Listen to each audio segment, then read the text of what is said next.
mag-rearrange na naman ako ng aking table. Kasi nga, dumating na yung aking audio display ng Apple.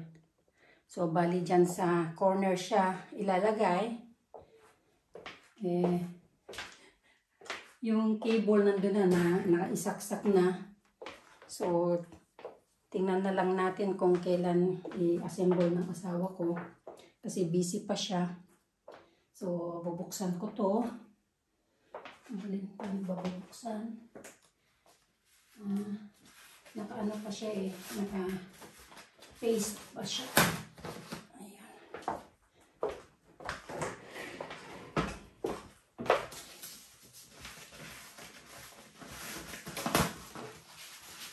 Ayan.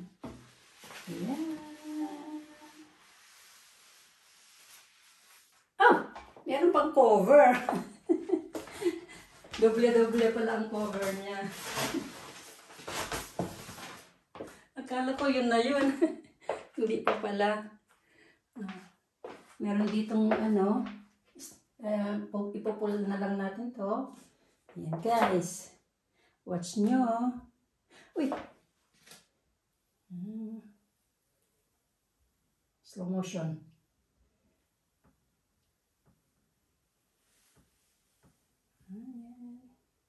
Ang aking studio display. Tara! Yan na siya. Okay, di ba? Ang ganda.